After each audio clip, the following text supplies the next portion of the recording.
കൂട്ടിയിട്ടൊരു യാത്ര ഇസ്ലാം ഒരിക്കലും കുറ്റാന്ന് പറഞ്ഞിട്ടില്ല. അതിന് സമയം കണ്ടെത്തണം. കാരണം അവർക്ക് പോകാൻ നമ്മളേ ഉള്ളൂ. ഈ അടുത്ത ദിവസം ഒരു സാധു പെൺകുട്ടി വന്ന് സങ്കടം പറഞ്ഞിട്ടുണ്ട്. ഒരു കുടുംബത്തിന്റെ കൗൺസിലിംഗ് നടന്നുകൊണ്ടിരിക്കുമ്പോ പറഞ്ഞു, ഉസ്താദിനറിയോ, ഞാനൊന്ന് കോഴിക്കോട് ബീച്ച് കണ്ടിട്ട് ഈ അടുത്ത കാലത്തൊന്നും ഞാൻ കണ്ടിട്ടില്ല. 4ാം ക്ലാസ് പഠിക്കുമ്പോ സ്കൂളിൽ നിന്ന് കൊണ്ടുപോയതാ. അവസാനം 10ാം ക്ലാസ്സിലെത്തുമ്പോ പോകുന്നുണ്ട് എന്ന് പറഞ്ഞപ്പോ അമ്മ പറഞ്ഞു, പ്രായം കുറെ ആയി, കുട്ടികളൊപ്പരം പോയി ബീച്ചിൽ നിന്നൊക്കെ കളിച്ചാൽ മോശാവും, എനിക്ക് എന്റെ പിയാപ്പിളന്റെ ഒപ്പരം പോവാ, കല്യാണമൊക്കെ കഴിഞ്ഞാൽ എന്നെ പിയാപ്പിള കൊണ്ടുപോകും. അവസാനം ആ പെൺകുട്ടി നെഞ്ചു പൊട്ടിയിട്ട് പറയാ, കല്യാണം കഴിഞ്ഞപ്പോ ഞാൻ മോഹിച്ചു, പക്ഷെ എനിക്ക് കിട്ടിയതാവട്ടെ ഒരു യാത്ര ഇഷ്ടപ്പെടാത്തൊരു ഭർത്താവ്, ഒരു സ്ഥലത്തേക്ക് എന്നെ കൂട്ടിക്കൊണ്ടുപോകാത്തൊരു ഭർത്താവ്. എന്റെ കയ്യെ പിടിച്ചിട്ട് നമുക്ക് കൊല്ലത്തിൽ ഒരിക്കലെങ്കിലും ദൂരത്തേക്കൊന്നും വേണ്ട, തൊട്ടടുത്തേക്കെങ്കിലും കൂട്ടിക്കൊണ്ടുപോയി മക്കളെ കൂടെ ഒരുമിച്ചിരുന്ന് ഒന്ന് സംസാരിക്കുന്ന ഒരു മനസ്സാഗ്രഹിക്കുന്ന ഒരു വ്യക്തിയല്ല ഉസ്താദേ എന്റെ ഭർത്താവ്. പൈസ ഉണ്ടാക്കണം, ഉള്ളത് സമ്പാദിക്കണം, വെറൈറ്റി ഫുഡ് വാങ്ങി കഴിക്കണം, ഉള്ളത് ജീവിതത്തിൽ കുടുംബത്തിലും പൊരമലും കയറ്റണം, വാഹനം ഇങ്ങനെ ഇടക്കിടക്ക് മാറ്റണം, ഐഫോൺ മാറ്റണം. ഈ ഒരു ചിന്തയല്ലാതെ ഒന്നിങ്ങനെ കൂട്ടിക്കൊണ്ടുപോകാനും ഒരുമിച്ചിരിക്കാനും മനസ്സാഗ്രഹിക്കുന്ന ഒരു പെണ്ണ് വീട്ടിലുണ്ടെങ്കിൽ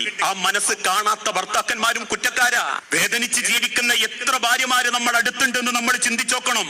ഒരു ചായ പോലും വാങ്ങിക്കൊടുക്കാത്തവരുണ്ട്. നിങ്ങളൊന്ന് ചിന്തിച്ചു നോക്കൂ. ഭാര്യമാരെ വലിയ സൈക്കോളജിയാണത്. ഇത് ലോകത്താരും പഠിപ്പിച്ചല്ല, അള്ളാന്റെ ഹബീബ് പഠിപ്പിച്ച. അതുകൊണ്ട് ആ കയ്യിലുള്ള ഒരു കാരക്ക കഷണം കിട്ടുമ്പോഴേക്ക് അള്ളാന്റെ റസൂൽ ഒന്ന് ചീന്തി അരയിൽ വെക്കും. സഹാബത്ത് ചോദിച്ചു, റസൂൽ അതാർക്കാ? അള്ളാന്റെ പ്രവാചകൻ പുഞ്ചിരിയോടെ പറയും, അതിന്റെ ആയിഷാക്ക, അതിന്റെ ആയിഷാക്ക. അത് ആഗ്രഹിക്കുന്നുണ്ട് ഓരോ പെൺകുട്ടികളും. ആയുസ്സുള്ള കാലത്ത് അത് മോഹിച്ചും സ്വപ്നം കണ്ടു നമ്മളെ ജീവിതത്തിലേക്ക് വന്ന്. അതുകൊണ്ട് ഞാൻ പറയാറുണ്ട്, ഒരു യാത്രയൊക്കെ പോകുമ്പോ ഒന്നും വേണ്ട, ഒരു വൈകുന്നേരം കുടുംബത്തിനെയും കൂട്ടി ഒന്ന് ഇടവണ്ണ അങ്ങാടിയിലേക്ക് ഇറങ്ങി അപ്പൊ പൊരിക്കുന്ന, അല്ലെങ്കിൽ ആ സമയത്ത് ലൈവായിട്ട് പൊരിച്ചു കിട്ടുന്ന ഒരു പഴംപൊരി ഒരു ചായയും വാങ്ങിക്കൊടുത്ത വലിയ മോഹ, വലിയൊരു സന്തോഷ. ഭർത്താവിന്റെ കൂടെ ഒരു മേശന്റെ അരികിലിരുന്ന ഒരു ചായ ഒക്കെ കുടിക്കുന്നത് സ്വപ്നമായിട്ട് കാണുന്ന ഭാര്യയാണോന്നറിയാൻ വീട്ടിൽ ചെന്ന് ചോദിച്ചാൽ മതി. ചെറിയ ചെറിയ സ്വപ്നങ്ങളെ ഉണ്ടാവും, വലിയ വലിയ സ്വപ്നങ്ങളില്ല. സിംഗപ്പൂർ പോകണം, മലേഷ്യ പോകണം, വാട്ടർഫാൾസ് കളിക്കണം, ഇതൊന്നുമില്ല.